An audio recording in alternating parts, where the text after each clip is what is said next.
So I wanted to show people, I wanted to show you this. Because people keep talking about the corruption of the Trump administration, which they are. Trump said he was going to drain the swamp, and of course he came in and they drained the swamp, and boom, there was his cabinet was right at the bottom. So, but Huffington Post did an article about what the Barack Obama administration, some of the officials are doing now. And I just want to remind people what Barack Obama did when he got out of the White House before we get into that article. Obama goes from White House to Wall Street in less than a year. So this was from September 18th, 2017. September 18th, my brother Eddie's birthday. September 18th, 2017. That's when this was from. Obama goes from White House to Wall Street in less than a year. And everybody, what? No one was upset by that. In fact, we had comedians, like the guy who hosts the Daily Show now, defending corruption. That's how fucked up our culture is.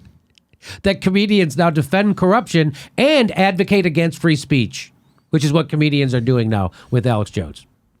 The true point of satire is to defend the lesser of two evil with a punchline. So last month, just before her book, What Happened, was published, Barack Obama spoke in New York to clients of Northern Trust Corporation for about $400,000, a person familiar with the appearance said. So Barack Obama leaves the White House, goes out surfing with Branson and riding in his balloon and going to Martha's Vineyard and going to Italy and all these places. And then when he decides to come back into public life, he comes back, and how does he do it? He comes back by giving speeches to fucking banks at $500,000 a clip. Why'd we get Trump? Huh? This is amazing, right? Last week, he reminisced about the White House for Carlyle Group, one of the world's biggest private equity firms. Next week, he'll give a keynote speech at investment bank Cantor Fitzgerald's healthcare conference. So that's what Barack Obama did. And that's what Chris Hedges means when he says they steal right out in the open now. They don't even care. They're so corrupt, they do it right out in the open. That's Barack Obama doing it right out in the open. Legal corruption. Right out in the open, right in your face. And now let's take a look. Former Obama officials are writing out the Trump years by cashing in. This is by Zach Carter and Paul Blumenthal. The revolving door takes a spin. So they list a bunch of quotes from people whose hair is on fire because Trump's so corrupt. So here's some of them. Our democracy is under attack, warned former Attorney General Eric Holder. Former Assistant Attorney General Lanny Breuer called the Trump administration's immigration agenda contrary to the core values of this nation. Conscientious public servants cannot stay silent, wrote former Department of Homeland Security Secretary Jad Johnson, who also said President Donald Trump's separation of migrant children from their asylum-seeking parents is immoral and un-American. That's former Department of Homeland Security Secretary Jad Johnson. Jazz a name? J-E-H? That's a name? Yeah. Former White House spokesman Jay Carney. We know Jay Carney. He worried about the country's credibility under Trump. Donald Trump is sort of to politics what Bernie Madoff was to investment, according to ex-agricultural secretary Tom Vilsack. His birth control policy, said Obama campaign manager David Plouffe, is unconscionable. Wow. And here's what the Huffle article said, which I love this. They go, and yet, for all the damage the Trump administration is doing to American democracy, several prominent Obama alums seem to have quietly made their peace with a subtler attack on the legitimacy of U.S. institutions. Huh? What do you mean? What are you talking about? Well, today many are lending the prestige of their White House resumes to scandal-fraught organizations in return for large sums of money. Some are even doing business with the Trump administration. Huh? These days, Johnson, remember Jed Johnson? Well, these days, she receives $290,000 a year to serve on the board of directors at Lockheed Martin, the largest American defense contractor and, get this, the world's biggest weapons manufacturer. She went from Barack Obama's White House to the board of the world's biggest weapons manufacturer. And she gets paid $290,000 a year for it, and she has to go to about 8 meetings a year for that. So 8 meetings, that's almost like $50,000 per meeting she gets to go to. Not bad. Go from the White House to Lockheed Martin, they give you $50,000 a meeting. I mean, I'm not a math surgeon. Did I do the math right on that? Yes. So that company, Lockheed Martin, by the way, has been fined over $767 million for various forms of misconduct since forming in 1995, according to the Project on Government Oversight. So they've been misconducting up almost $1 billion worth of misconducting. So when you think about the Trump University and how they scam people, you think like, oh, they're also scamming people, Lockheed Martin. All told, the company does $35 billion a year business with the federal government. Much of it, get this, contracted with the very department Johnson recently headed. Huh? What about the revolving door? The company's sales are rising along with Trump's defense budgets. Barnes, so that guy Barnes, is also working at a defense contractor, earning upwards of $210,000 a year, serving on the board of Booz Allen Hamilton, which held 8 meetings in 2017.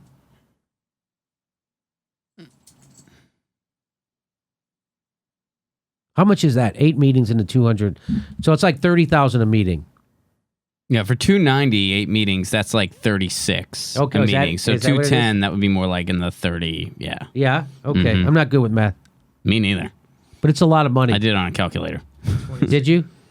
It's $26,250 per meeting. Oh, yeah. 50 times 8 would be 40. So 5 times 8, that'd be 400,000, not 300,000. So my math was off. So thank you for everyone. Please always check my math. My math is often wrong, incorrect. Barnes, who recently penned an op-ed for The Hill. So these are ex-Obama administration officials who recently penned an op-ed for The Hill calling to build an inclusive, multicultural democracy that provides opportunity, community, and security for all through community wealth building, has been working for the firm. What firm? Wait a minute. Oh, Booz Allen. Have been working for the firm since 2015. Last year, the company announced it was subject of a Department of Justice criminal investigation over irregularities in its government billing and accounting. Oh, so they're scammers too over there at Booz Allen, you think? According to the Center for Responsive Politics, in 2016 and 2017 alone, the company received $63 million in contracts to work with Immigration and Customs Enforcement, the militarized deportation agency at the heart of the Trump administration's family separation scandal.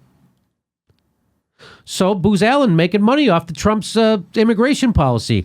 Booz Allen Hamilton revenues are up almost 15% since Trump came to town.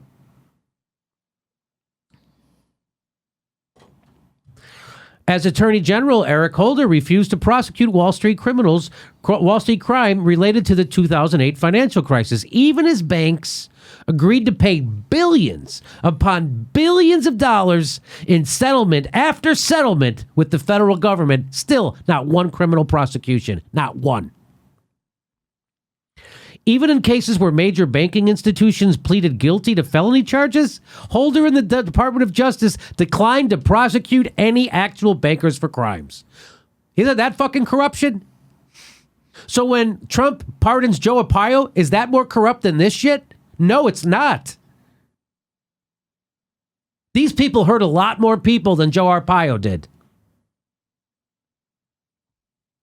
So it makes a perverse kind of sense that Eric Holder is now a partner at the law firm of Covington and Burling, a DC-based outfit that specializes in work on behalf of the banking industry. So do you see that Eric Holder is a corrupt piece of it himself? He's as corrupt as they come, Eric Holder. He's Joe Arpaio. He is Trump. Eric Holder is. He is. He doesn't have integrity. Eric Holder's a money-grubbing Wall Street fucking cocksucker like the rest of them. And he's your enemy. In a remarkable interview with MSNBC's Chris Hayes in April, Eric Holder downplayed the significance of financial misconduct. No kidding. You know what? I just Can you imagine if Trump was doing that? Go ahead, Steph. I just want to say financial misconduct. Misconduct. Come on. Why don't you just call it criminal stealing or whatever? Yeah, but cheating misconduct. you mean criminal cheating and stealing from your own customers and committing fraud on the economy? You mean that financial misconduct? They make it sound like they crossed the street wrong while they were counting money. Oh, I'm sorry, jaywalked while I was counting. That was my financial misconduct. He downplayed the significance of financial misconduct, Eric Holder did, suggesting that law enforcement agencies have more important things to deal with. Imagine if Trump said that. People would be like, yeah, he's a treason. He's bought off. He's bought off. It's right in front of your face. It's right in front of your face. He's bought off. You're missing the biggest story of your life. It's right in front of your face. That's what they would be saying if it was Trump. But since it's Obama, this is what they say. What? Huh? Huh? Yeah, what are you going to do? I like the law enforcement agencies have more important things to deal with. That's basically code for like, we throw poor people in jail. Yeah, there's poor people to throw in jail. Yes. Leave us alone. We're fine. More important things to do. So here's another guy, Brewer, who was in charge of the Department of Justice Criminal Division during the Obama years. A guy, Brewer, is also a partner at Covington and Burling. Isn't that nice? So the person who was in charge of the DOJ's Criminal Division during the Obama years is also a partner at another Wall Street law firm defending Wall Street bankers. He currently spends his time helping clients navigate financial fraud investigations. Anti-corruption matters, money laundering investigations, securities enforcement actions, cybercrime incidents, congressional investigations, and other criminal and civil matters, presenting complex regulatory, political, and public relations risks. That's according to the firm's website. So he went right from the department as the head of the Department of Justice Criminal Division to defending criminals that he was supposed to be prosecuting before, which he didn't. If Trump was doing that, people would be going fucking crazy. And they should. But this is why you got Trump. Because Barack Obama's just as corrupt and these motherfuckers are just as corrupt as everyone else, and they're selling you out and they sold you out, which is why your life got worse under Barack Obama, not better. Obama's first Securities Exchange Commission chair, Mary Shapiro, has also found her way into Wall Street's good graces. She now advises financial firms for the consulting firm Promontory Financial Group and serves on the board of Morgan Stanley. His first Securities Exchange Commission chair is now on the board of Morgan Stanley. So you're supposed to be regulating them, but you really want a job from them. So you don't really regulate them. But Morgan Stanley is an investment banking behemoth that has settled 24 separate allegations of misconduct with the federal government since her departure from the SEC. This includes a multi-billion-dollar case for defrauding investors with toxic securities during the financial crisis. So you remember how people said how horrible it was, Trump and Trump University, which it was. That he defrauded these poor schmucks who thought they were going to go to a real university and learn tools to get ahead in real estate. And he defrauded them. That's what bankers do. They defraud the people who give them their fucking money, just like Trump did. And now Obama's people are defending these pieces of it. It's a big club and you ain't in it. Former Treasury Secretary Timothy Geithner, this is my favorite. Boo! He is now president of a private equity firm called Warburg Pincus, which owns Mariner Finance, an installment lender that targets poor families with high-interest loans. So Timothy Geithner, the fucking piece of shit that he is, and he is, Jimmy, that's kind of strong. That seems over the top rhetoric. Timothy Geithner, Secretary of the Treasury, is a piece of shit? Yes. He inflicted pain on 5.1 million families. What kind of pain? He made them homeless. And who did he do it for? The banks, so the banks could make more money. That was their plan, as was revealed by Dave Dayen's reporting. That wasn't a bug that they kicked 5.1 million families out of their homes. That was their feature. That was their plan to do that. Not to help them, to fuck them. And they did it. That's who Timothy Geithner is. And now he's the president of a company that preys on the most vulnerable in our society. He makes millions of dollars preying on poor people. Like, what do you mean, Jimmy? Well, for instance, a devastating Washington Post story published last week detailed the case of one Mariner customer who borrowed $2,000 from the firm, only to find himself owing $3,200 in less than a year. Even after making a few payments on the loan, Mariner initially got in touch with the man by mailing him a check for $1,200 out of the blue, labeled as a loan with a 33% interest rate. What a fucking predatory pieces of shit Timothy Geithner is. Wow. And he will never go to prison. Ever. None of these white-collar criminals. But Trump's the real piece of garbage. Oh, yeah. Trump's a piece of garbage, not Timothy Geithner and all these pieces of shit. Ex-White House Chief of Staff Pete Rose is now chair of the Public and Strategic Affairs Group at the law firm Perkins Coie, where he, quote, provides policy analysis and offers strategic advice on navigating Congress and the executive branch, and counsels senior-level executives on federal and state policy issues and related public communication charges. So that's former ex-White House Chief of Staff. What he's doing now, that activity is known to the general public as lobbying. So he went right from the chief of staff of the White House to a fucking lobbyist. And then there's Carney. Prior to Trump's election, perhaps no American in the 21st century had displayed greater ingenuity when attempting to discredit legitimate journalism than the former White House spokesperson. So now everybody's acting like Trump invented discrediting journalists when the Barack Obama White House prosecuted journalists using the Espionage Act. And James Carney did what they're about to tell you he did. He tried to discredit journalism. Prior to Trump's election, perhaps no American in the 21st century had displayed greater ingenuity when attempting to discredit legitimate journalism than Barack Obama's former White House spokesperson. But lying just started with the Trump, right? Everybody was great. I just wish we had Barack Obama back with his brand of fucking criminals. Carney worked for Time magazine as a political editor before joining the White House, and he joined Amazon as a senior vice president in March 2015. After leaving the administration in the summer of 2014. When the New York Times ran a story detailing a host of problems with Amazon's harsh workplace culture, Carney authored a lengthy reply on Medium, publicly challenging the company employees quoted in the story.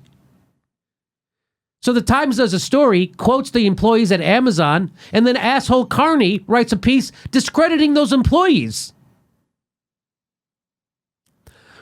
And why Amazon thought this would contribute to an image as a supportive employer was not clear. And Carney also accused the New York Times of journalistic malpractice. What did he say to discredit the employees? Like, they didn't actually have to pee in bottles. It was more of a jug. Yeah. It's not true. Read Carney. So this is what the author of this piece says. Go read Carney's piece. And ask yourself if the final paragraph doesn't read like a memo from Sarah Huckabee Sanders. It's a masterpiece of innuendo and half-truth, of molehills presented as mountains and unsubstantiated accusations. So we'll end it there. Those are the criminals who were in Barack Obama's White House. That's the swamp. Eric Holder is the swamp. Barack Obama is the swamp. Jay Carney is the swamp. These people are the fucking dregs, and they're screwing you to become millionaires. It's a big capitalistic gangbang, and you ain't in it. But they want you to think it's just Trump. The system was fine before Trump. Trump happened because we don't know why. This is why Trump happened. Because all these people in Barack Obama's administration are working fucking against you, including Barack Obama. Jimmy, that sounds over the top. It's not over the top. It's a fact. It's why you don't have the public option. It's why you don't have fucking Medicare for all. It's why we don't have a functioning financial sector. It's why we pay twice as much for healthcare as the rest of the world, because they're all corrupt. Can I add one thing? Yes. It's why half the country doesn't vote. It's why half the country doesn't vote. You want to know why half the country doesn't vote and you have to bitch about people getting 1,000 votes for a third party?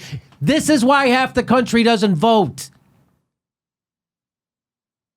Deborah Messing, Chris Hayes, Rachel fucking Maddow, you worthless sack. She's not worthless. She's very valuable to the establishment. She's very valuable. That's why they pay Rachel Maddow $30,000 a day, which is what they pay her. To fucking lie to you. And she does. So there you go. That's a great job, by the way, by Zach Carter. And who was the other gentleman who wrote this? Zach Carter and Paul Blumenthal. Great job. It was really great stuff. Thanks for watching. Please make sure you're subscribed. Even if you think you are, you're probably not. It only takes a second to check, and then you have to ring that bell so they send you a notification when we drop a new video. Otherwise, they won't tell you when we drop new videos. And if you like our show, please help support it. Become a patron. We give you hours of bonus material every week, and we give a live stream. We do a live stream every Saturday at 2 p.m. Pacific time when you could ask us questions and we answer them back. Thanks for your support.